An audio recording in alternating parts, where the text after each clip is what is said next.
Mrs. Benson stood by the window of her big mansion, looking out at the garden. Her heart was heavy. Her only son, Raymond, had changed completely after the accident. Once full of life, Raymond now stayed in his room all day, angry at the world. He was only 25 but had lost all hope. The accident had taken his legs. Now, he used a wheelchair, but that wasn't what hurt him most. It was the way people looked at him, with pity. Even worse, the girl he loved left him the moment he became crippled. One evening, Mrs. Benson entered Raymond's room with a gentle smile. "Raymond, I want to talk to you." Raymond sighed. "If it's about the therapists or prayers again, please not today." "No, son," she said, sitting close to him. "I've made a decision. I want to bring 4 girls to this house, girls who will stay here for some time. I want you to talk to them, get to know them. I believe one of them might love you for who you are." Raymond stared at her, shocked. Then he laughed bitterly. "So now I'm a prize to be one? You want to test girls like toys in a shop? Forget it, Mom. They want money, they want power, they want fun. Not this," he said, pointing at his legs. Mrs. Benson's eyes filled with tears. "Please, just give it a chance." "No!" Raymond shouted. "Don't bring anyone here. I don't want pity. I don't want fake love." But Mrs. Benson had made up her mind. She walked out of the room and made the arrangements. 2 weeks later, 4 beautiful girls arrived at the Benson mansion. All of them were excited, but each one had different reasons. Tricia was light-skinned, stylish, and full of energy. She came from a rich family but wanted to marry a richer man. She was bold and proud. Linda was classy and confident. Her dream was to become a TV star, and she believed marrying a wealthy man would open doors for her. Naomi looked innocent but had a sharp tongue. She loved fashion and enjoyed using men for their money. Hope was the quiet one. She came from a poor background. Her father died years ago, and her mother sold vegetables to feed the family. Hope was simple, honest, and kind. The girls were welcomed warmly by the house staff. Mrs. Benson came to greet them. "I'm happy you're all here," she said. "You'll be staying here for 2 weeks. My son, Raymond, is around. I want you to get to know him. But remember, this house watches everything. Your words, your actions, your heart." The girls didn't fully understand what she meant, but they nodded politely. That evening, Raymond rolled into the living room. His face was hard, his eyes cold. He said nothing to them, he just stared. Tricia whispered, "He's cute, but why is he so rude?" Raymond heard her. "Because I didn't invite you," he said sharply. "You're only here because of my mother's foolish plan." Naomi blinked. "What do you mean, foolish? You girls think I'm stupid?" Raymond snapped. "You see a big house and think you can pretend to love me. Let me warn you, nothing you do will work. I'll make sure you all run away before 2 weeks." Linda tried to smile. "We just want to know you." "Save it," Raymond shouted. "You want my money, not me." Only Hope remained quiet. She didn't say a word. She just looked at him with sad eyes and walked away. From that night, Raymond made life difficult. He refused to talk during dinner. He shouted at anyone who came close. He rolled his wheelchair past the girls and pushed things on the floor to scare them. One morning, he threw a book at the wall when Naomi tried to say good morning. Tricia ran to Mrs. Benson. "Ma, your son is mad. We came to meet him, and he's acting like we are dirt." Mrs. Benson calmly replied, "You are free to leave if you wish." But no one left because they all still hoped to become the wife of a billionaire's son. All except Hope. She never tried to sit with Raymond. She spent time with the cook, helping to wash dishes. She helped the gardener water the flowers. When Raymond rolled past her one day, she greeted him softly, "Good morning." He didn't reply, but he noticed something. She didn't flinch or fake a smile. Her voice was calm, real. That night, Raymond told his mother, "They'll all go soon. You'll see." Mrs. Benson smiled. "We'll see, my son." The next morning, the girls gathered by the pool, wearing sunglasses, fancy robes, and drinking fruit juice like celebrities. Raymond watched them from his upstairs window, his face full of disgust. "They came for my money," he muttered to himself. Let me show them the fire they walked into. Down by the pool, the girls were already showing their true colors. Trisha crossed her legs and adjusted her sunglasses. Did you see the way he looked at us yesterday? Like we were disturbing his peace. Please, who even wants his love? Let him keep his bad attitude. I'm here for the check, not the chair. Naomi laughed loudly. Exactly. All this forming Prince in a wheelchair. The money is what matters. After all, he's Mrs. Benson's only son. Once I enter this house, I'll change my mother's life forever.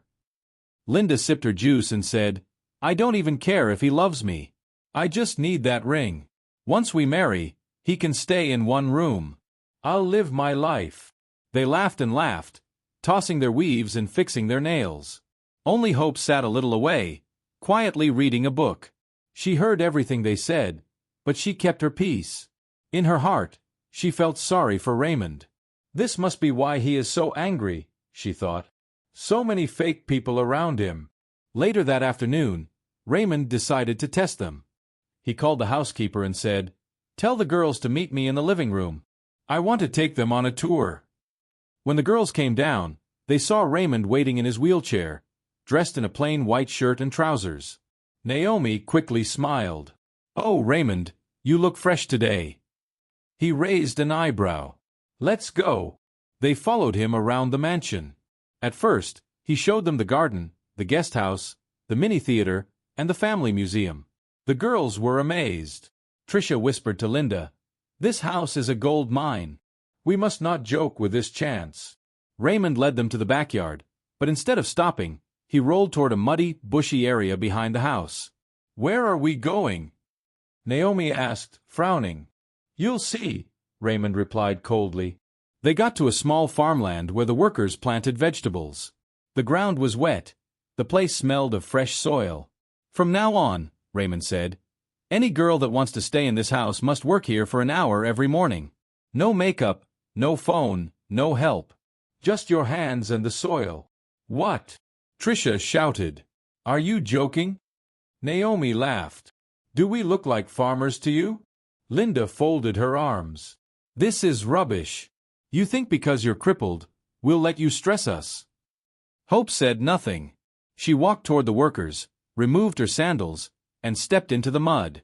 Raymond looked surprised. Why are you not complaining? Hope looked at him. Because I'm not afraid of hard work. I grew up doing this.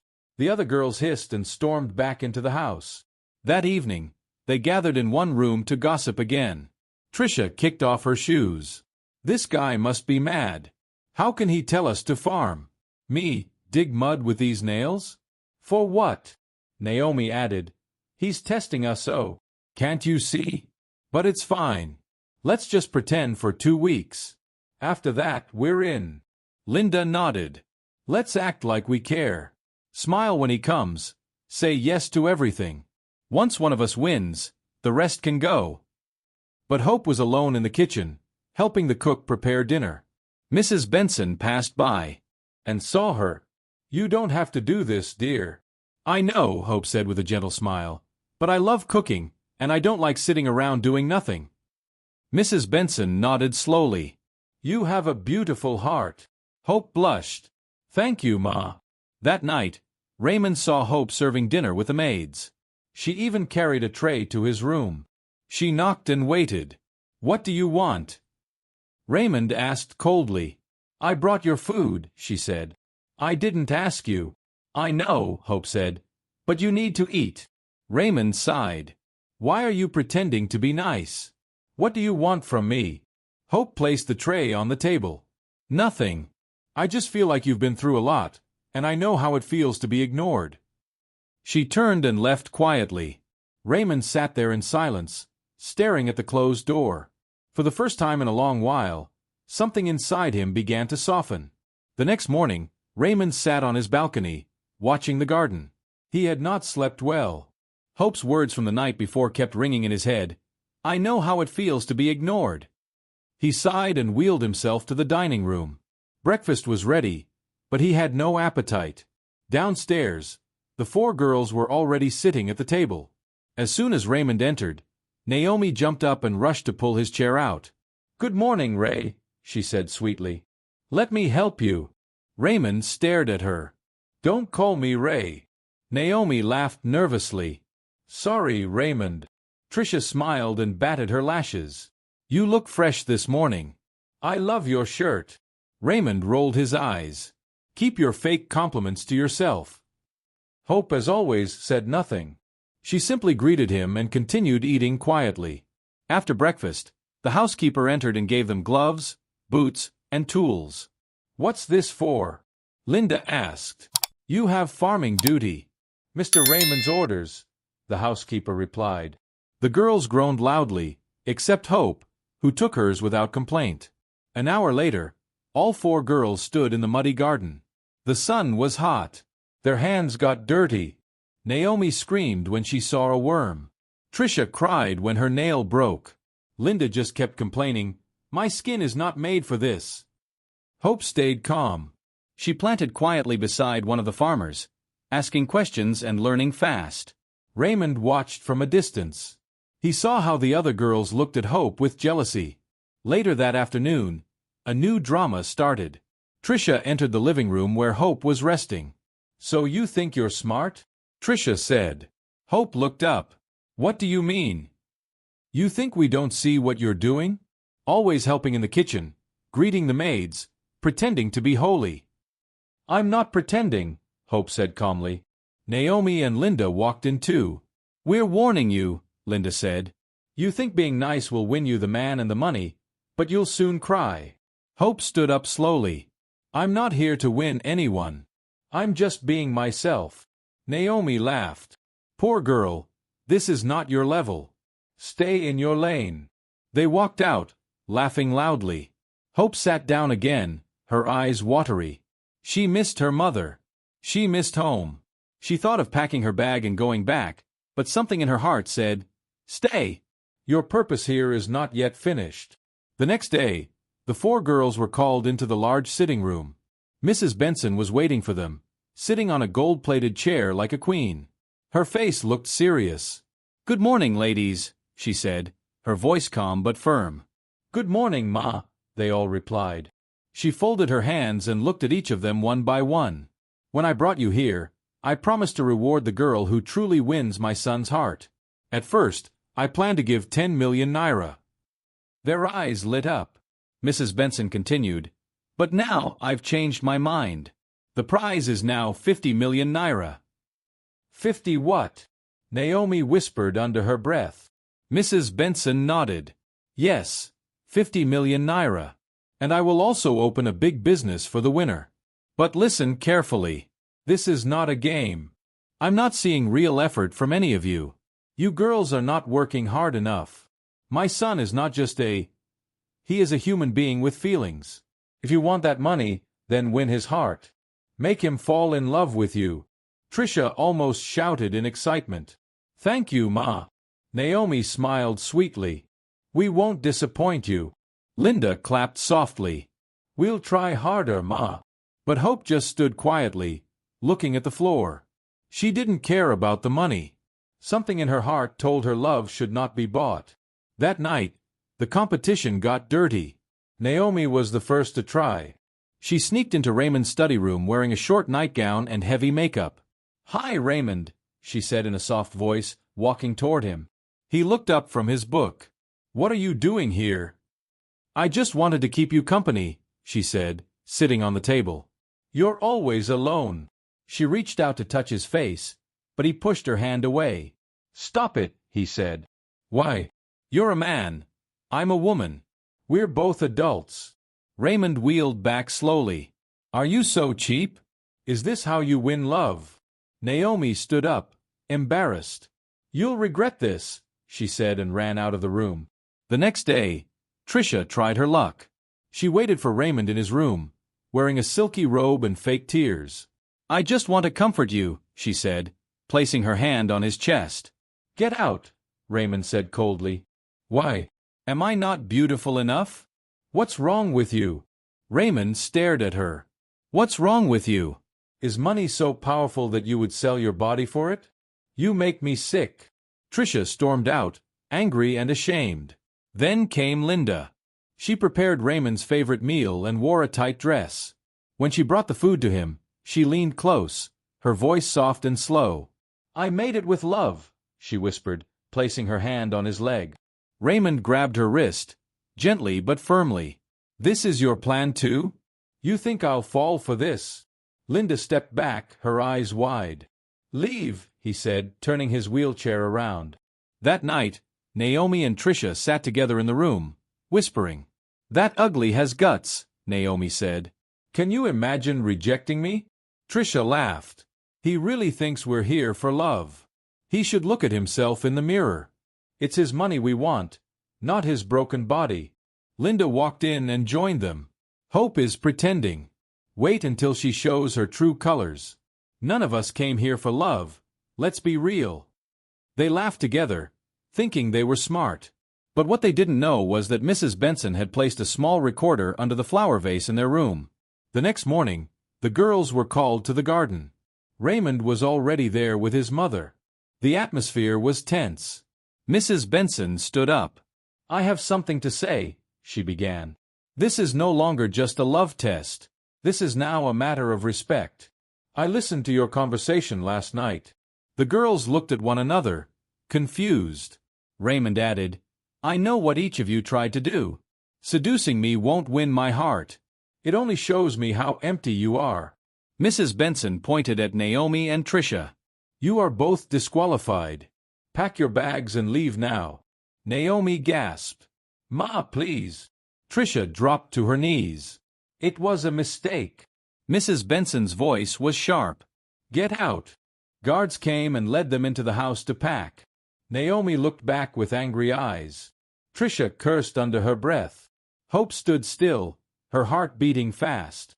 She had done nothing wrong, but she now feared the other girls would turn on her. Raymond looked at Hope. "You still have a choice. You can leave if this is too much." Hope shook her head gently. "No, I'm not going anywhere." 2 girls gone, 2 left. And the real battle was just beginning. That night, the mansion was quiet. Rain began to fall lightly outside as the wind shook the curtains in Hope's room. She couldn't sleep. Her heart was heavy. Everything had become a game, a dangerous game filled with lies, greed, and fake smiles. Earlier that day, Naomi and Tricia were disqualified. Now, only 2 girls remained, Hope and Linda. Hope was reading quietly in the lounge when Linda walked in and sat beside her. "Hey," Linda said, crossing her legs. "Can we talk?" Hope looked up, a little surprised. "Sure." Linda smiled. "I've been meaning to ask you something. You don't talk much. Why are you really here?" Hope paused. She had tried to keep her story private, but something told her to speak. "I came because of the money," Hope said honestly. "My younger brother is very sick. He has a heart problem. The doctor said he needs treatment abroad. My mother has been selling everything we have, pots, chairs, even her wedding ring." Linda blinked. "That's tough." "I didn't come here for love," Hope continued. "But after staying here and watching Raymond, something changed. I don't love him, but I think I like him now. Not for the money, just for him." Linda chuckled. "You like him just like that?" Hope nodded slowly. "Yes. He's not perfect, but he's kind. Even when he's angry, I see pain in his eyes. I understand him." Linda laughed out loud. "Wow, you really are from the bush." Hope frowned. "What do you mean?" Linda leaned closer, her voice turning cold. "Let me tell you why I'm here. I love the baby girl lifestyle. I love expensive bags, nails, clothes, and vacations. I don't need love, I need money. Raymond, that one is just a stepping stone." Hope was shocked. Linda continued, "Even if he agrees to marry me, it's simple. I'll smile and play along until that 50 million naira enters my account. Then, boom, I'll disappear with my real boyfriend. We'll travel abroad. Life will begin." Hope gasped. "What? So you have a boyfriend?" "Of course," Linda said, rolling her eyes. "A cute guy. He's waiting for me. This whole Raymond plan is just for money. Besides," Who wants a man in a wheelchair? He can't even move properly. How can he give me the style I want in bed? Stop it, Hope said. Linda laughed again. Hope, please, don't act holy. We're all here for the same reason. No, Hope replied. I was thinking like you before, but something changed when I met Raymond. You don't know his heart. Linda stood up and pointed at her. You're so foolish. That's why you'll die poor. Just look at you. You walk like your legs are heavy, talk like a local market girl. No wonder your hair is always dry. You think love feeds people? Wake up. This is the real world. Hope's eyes filled with tears. You're wicked and you're stupid, Linda said. I don't blame you. Poverty is a disease. Hope sat still as Linda walked out, laughing to herself. Later that night, Hope went to the garden to cry. The rain had stopped, but her heart was still wet with pain. Suddenly, she heard a soft voice. Hope! It was Raymond. He had wheeled himself outside. Hope quickly wiped her eyes. I didn't know you were here. Raymond rolled closer. I couldn't sleep. I saw you from the window. Are you okay? Hope forced a smile. Yes, just thinking. Raymond looked at her for a while. You're different. Hope blinked. How? You're not like the others. You don't fake things. You don't try to impress me. You just exist. And I like that. Hope's heart skipped. She didn't know what to say. Raymond continued, Sometimes I feel like I'm not enough, like no woman will ever love me again. Hope looked at him. You are more than enough. Raymond smiled faintly. Thank you. For the first time since he lost the use of his legs, Raymond felt like someone saw him. Not the wheelchair, not the money. Just him. Back in her room, Linda was talking to her boyfriend on the phone. Babe, everything is working. Just give me 5 more days. That foolish boy will fall. Once I collect the money, we move. Raymond sat in his mother's room that quiet evening, his voice soft but firm. Mom, I've made up my mind. I choose Hope. Mrs. Benson's eyes sparkled. Are you sure, my son? Raymond nodded. She's honest. She treats me like I'm human, not a project. She doesn't try too hard. She's just real. Mrs. Benson smiled. I'm happy you found peace. But just outside the door, Linda stood frozen, eavesdropping. Her heart raced as she gripped the hallway wall tightly. Did I hear that right? He chose her. That local, dry-looking girl. She stormed back to her room and slammed the door, pacing back and forth like a trapped animal. No, no, no, she shouted. I've done too much to lose now. I gave up my boyfriend, spent all this time in this house, forced myself to be nice, and now that poor, dirty girl wants to steal everything. Her eyes burned with jealousy. I won't let this happen. She doesn't deserve that money. She doesn't deserve Raymond. Then suddenly, a wicked smile spread across her face. Yes, I know what to do. I'll make her say it. I'll make her say the truth. I'll get her drunk, and I'll record everything. Once I show it to Mrs. Benson, that bush rat will be history. Later that night, Hope was reading a letter from her mother when she heard a knock at the door. Come in, she said softly. Linda entered with balloons, a cupcake, and 2 glasses. Surprise, she said with a wide smile. It's my birthday. Hope sat up. Oh, wow. Happy birthday, Linda. I had no idea. I didn't tell anyone, Linda said, walking in. I wanted to keep it simple. Just me and you. You're the only one I like in this house. Hope smiled. That's kind of you. Linda brought out a small bottle of wine and poured it into the glasses. Let's toast to life, to friendship, and to dreams, she said. Hope looked unsure. I've never had alcohol before. Linda laughed. What? You're missing out. Come on, just 1 glass. Don't be boring. You're not in the village anymore. Hope hesitated. I don't know. I'm not used to these things. Linda raised an eyebrow. See? You're already behaving like a wife. Always too calm, too serious. Just 1 glass, it won't kill you. Hope finally agreed and took a small sip. She coughed. It's bitter. Linda giggled. That's how it starts. Keep going. You'll like it. A few minutes later, Hope was giggling, her cheeks red. The drink had entered her head. Linda slowly brought out her phone and placed it on the chair beside her. She pressed record. Hope, she said in a soft voice, tell me the truth. Why did you really come here? Hope blinked, her voice slow. For the money, of course. Linda leaned in. What money? The 50 million? Hope laughed. I need it for my brother. He's very sick, needs to go abroad for treatment. Linda smiled wide. Do you love Raymond? She asked. Hope shook her head. But I like him. I didn't come here for love. I came for money. I love money. Linda's heart leapt. That's it. That's all I need. She turned off the phone and pretended to yawn. Okay, let's sleep. Hope fell asleep immediately, her body tired and weak. Linda stared at her sleeping face. Fool! Let's see how your mouth will save you tomorrow.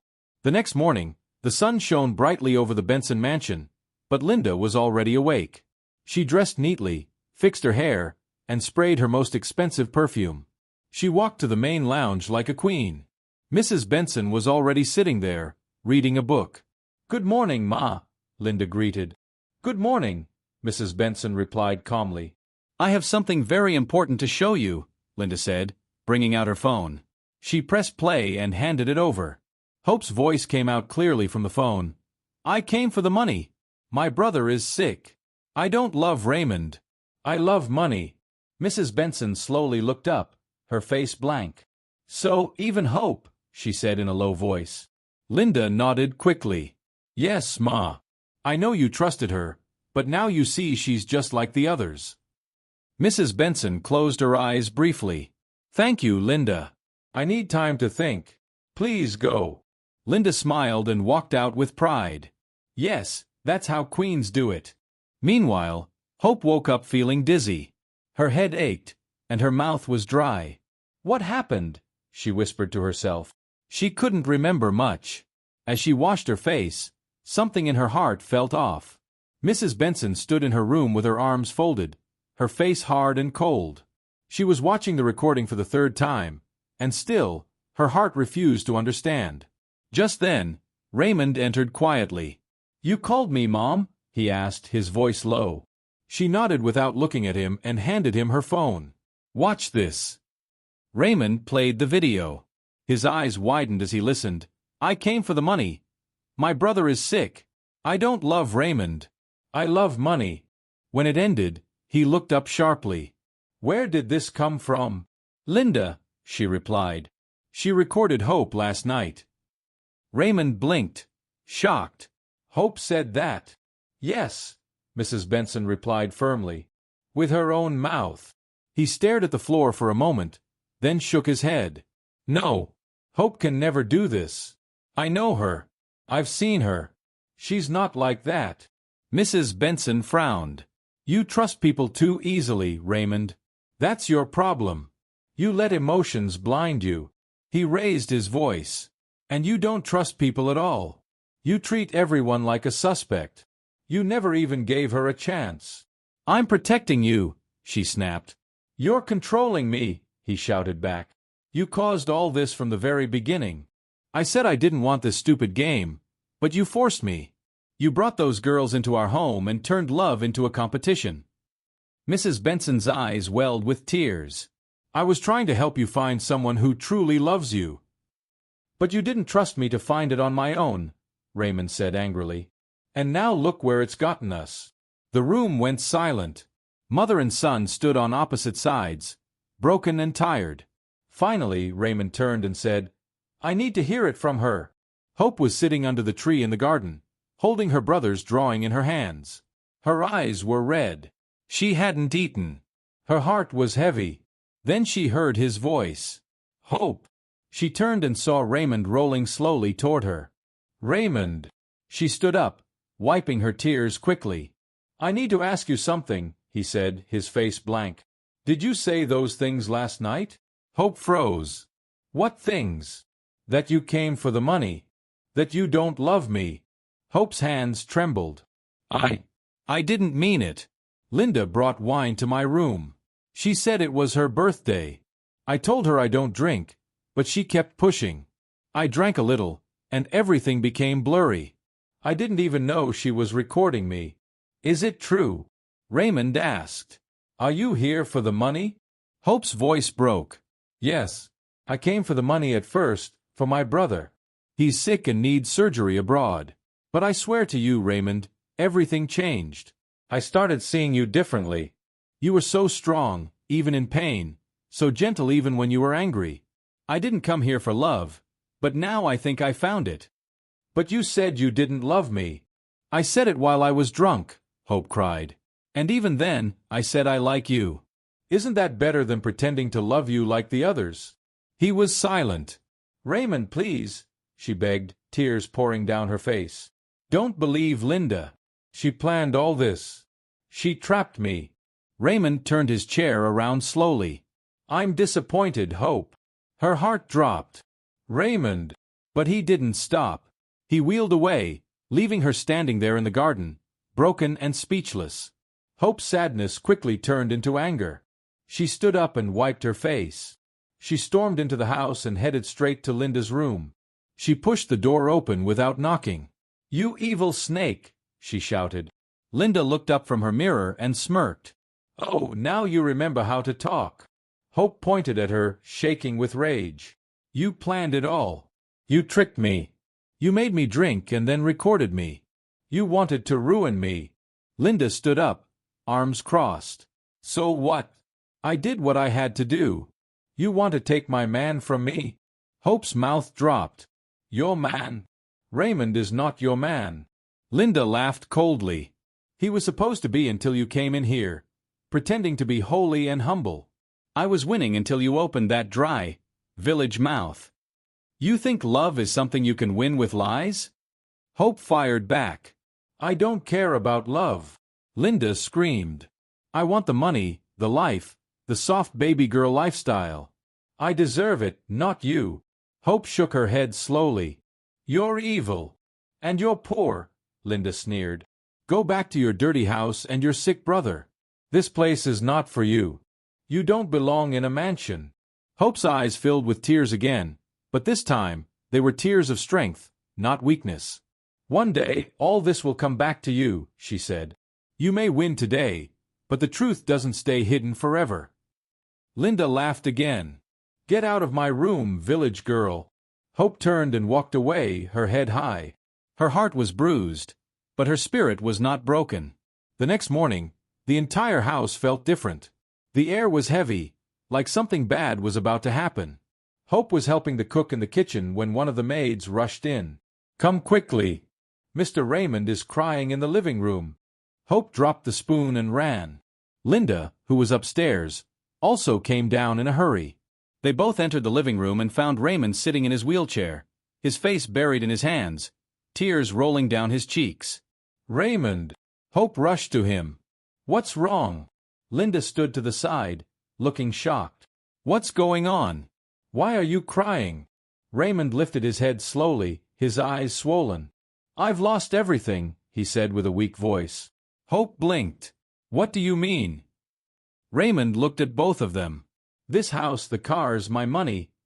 It's all gone. Linda gasped. Gone. Raymond nodded. Some time ago, I used this house as a loan guarantee at the bank. I needed money for a new business I believed in, but I was scammed. The people I trusted disappeared with the money, and now the bank is coming to take over this house. We have only 1 week left before everything is gone. Hope sat down slowly, her heart breaking. Oh no! Linda's face froze. You mean, no more money? Raymond didn't respond. I'm sorry, Hope whispered, reaching for his hand. Why didn't you tell anyone? I didn't want my mother to worry, he said. But now it's too late. Linda wiped a fake tear from her cheek. This is so sad, she said, but her eyes were already planning something else. Later that evening, Linda went inside her room and locked the door. She pulled out her phone and dialed her boyfriend. Hello, baby, she said quickly. Hey, babe. How's everything? Did he choose you yet? Her boyfriend asked. Linda frowned. Forget that. There's a problem. What problem? Raymond is broke, she said sharply. He lost everything. The business failed, and they used the house for a loan. Now the government is coming to take it. There was silence on the phone. Then her boyfriend said, "What? You mean all the money is gone?" "Yes, so. Even the cars will be seized," Linda said. Her boyfriend hissed. "Ah, so we've wasted all this time. Babe, we can't lose like this. There must be something you can still get." Linda bit her lip. "Like what?" "Wait," he said. "Don't they have gold in the house? I remember you said his mother wears plenty of expensive gold jewelry." "Yes," Linda said slowly. "She keeps them in a big box in her bedroom. I've seen it." "Perfect," he replied. "Get close to Raymond. Pretend to care. Then, when everyone is busy or asleep, steal the gold. We'll sell them and travel abroad before the house is taken." Linda smiled. "Baby, that's a brilliant idea." "Of course," he laughed.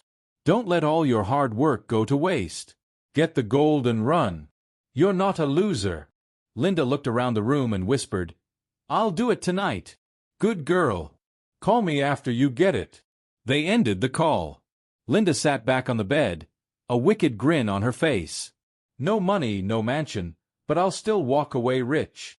She stood and adjusted her hair. "Sorry, Raymond," she said softly, "but you're no longer the prize. Your mother's gold is."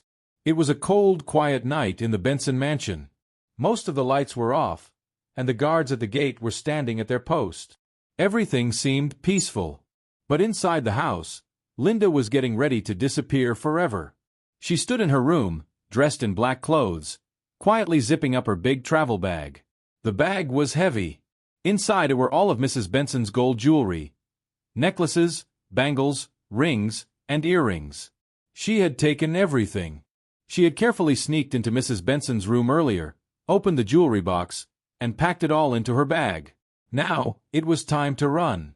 With her heart racing, she rolled her suitcase quietly through the hallway, heading to the back gate.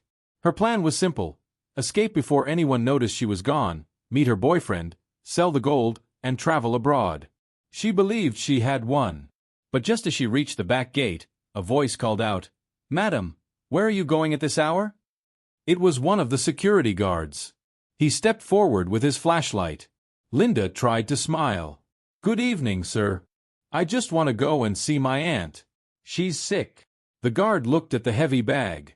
"With a full suitcase?" "It's just some of my things," she said quickly. "Open the bag." Linda panicked. She took a deep breath, then reached into her purse and pulled out a thick brown envelope. "There's money inside," she whispered.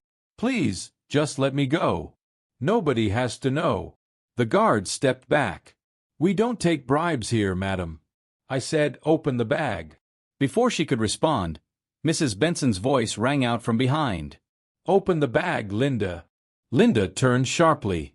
"Ma, please, it's not what it looks like," Linda said, her voice shaking.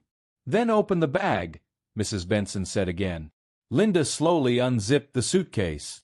Everyone gasped. Inside were all of Mrs. Benson's expensive gold jewelry. Mrs. Benson stepped closer, heartbroken. "You were stealing from me?" "No, no, it's not like that," Linda shouted. "It's Hope. Yes, it's Hope. She put them in my bag. She wanted to take revenge because she's angry that Raymond chose me. I didn't know what was inside, I swear." Mrs. Benson folded her arms. "So she entered my room, took all my jewelry, put it in your bag, zipped it up, and you didn't notice?" "Yes," Linda cried. "She's evil. She wants to destroy me. Please believe me." Mrs. Benson shook her head. "No, Linda. You are the evil one." That was when Linda lost control. "Fine," she screamed. "You want the truth? I did it. Yes, I took your gold. What else do you expect from me? I stayed in this stupid house for weeks, acting like I cared, wasting my time on your son." Raymond and another guard appeared from the side, watching quietly. Linda continued shouting, "Do you think I came here for love? Who wants to marry a poor man like Raymond? He can't even walk. He has nothing to his name. I came for the money, and now that the money is gone, you want me to leave with empty hands." Raymond stepped forward, his face cold. Linda pointed at him. "Yes, I used you. You and your useless legs. You think someone like me will marry a man like you? Please." Mrs. Benson stepped forward, her face filled with anger and pain. "So you are not just a pathetic liar, you are also a thief." Linda hissed. "Don't act like you didn't see it coming. I was never here for love. My boyfriend told me to take the gold so we can travel abroad. I was smart enough to listen. You should thank me." Mrs. Benson shook her head. "Thank God my son came up with this idea." Linda paused. "What idea?" Raymond stepped forward. "I was never poor," he said calmly. Linda blinked. "What?" "The business loss, the house loan. All lies. I made it up," Raymond explained. "I wanted to see if anyone would still love me without money." Linda looked confused. "Wait. What are you saying?" Mrs. Benson smiled bitterly. "My son still owns this house. He still has his companies. He is a billionaire, just like before." But the wheelchair," Linda stammered. Raymond nodded. "Yes, I had an accident, but I've been recovering. I started walking weeks ago. I stayed in the chair to test your heart." Linda's knees gave way. She dropped to the floor, shocked. "No, no, please." She looked at Mrs. Benson. "Ma, please, I'm sorry. I made a mistake. Please forgive me. I'll return everything." Mrs. Benson stared at her coldly. "You are sorry because you got caught."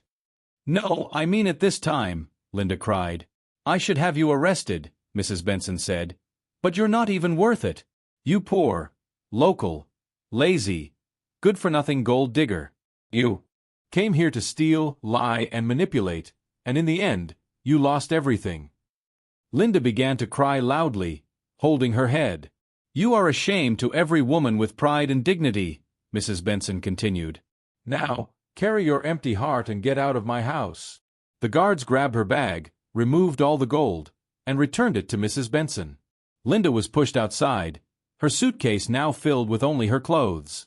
The gate shut behind her. She had entered the mansion hoping to marry a billionaire. She left as nothing but a disgrace. Mrs. Benson turned to Raymond, her voice soft now. "Are you okay?" Raymond nodded slowly. "I am now." The next morning, the Benson mansion felt peaceful for the first time in weeks. The storm had passed, the lies were over, the thief was gone. In the quiet garden, Hope sat on a bench, watching the flowers sway gently in the wind. Her heart was still hurting from everything that had happened. She had been humiliated, accused, and almost thrown out, but she stayed true to herself. Soon, Mrs. Benson walked toward her. Raymond followed, walking slowly but steadily, without the wheelchair. Hope stood up immediately, surprised to see both of them together. Mrs. Benson stopped in front of her, her eyes watery. "Hope, my daughter. I came to say I'm sorry." Hope blinked. "Ma." Mrs. Benson stepped closer and held her hands. "I wronged you. I judged you. I doubted you. I let a snake into my house and almost pushed away the only person with a good heart. Please forgive me." Hope's eyes filled with tears. "Ma, it's okay. I understand." Raymond also stepped forward. "I'm sorry too. I should have trusted you more. I let fear and doubt blind me." Hope smiled through her tears. "I forgave you already." They all hugged right there in the garden. Hearts mended, trust restored. A few days later, Raymond made a quiet trip to the hospital where Hope's younger brother was being treated. He paid for everything: treatment, a flight to the best hospital abroad, and follow-up care. When Hope found out, she burst into tears. "You didn't have to do all this," she told him. "I did," Raymond replied, "because I love you, and I know you love your brother. Helping him is part of loving you."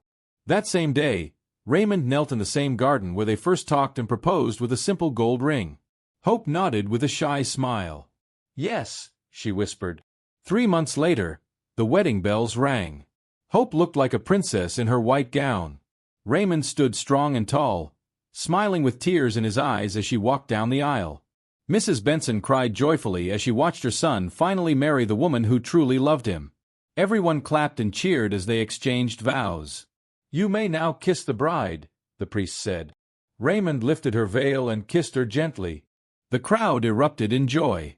Meanwhile, Linda rushed to her boyfriend after being thrown out, but instead of comfort, he laughed in her face. "No money, no love," he said coldly. "You're useless now." He slammed the door, leaving her heartbroken, broke, and alone. 9 months later, Hope gave birth to a beautiful baby girl named Joy. Raymond held her with pride, and Mrs. Benson smiled warmly. Their home was now filled with peace, love, and true happiness. They lived happily ever after. Dear viewers, what lessons did you take away from this dramatic tale? We'd love to hear your thoughts in the comments below. If you enjoyed the story, give us a thumbs up, share it with friends, and hit that subscribe button. Don't forget to turn on notifications so you never miss out on our latest updates. Thanks for watching, and stay blessed.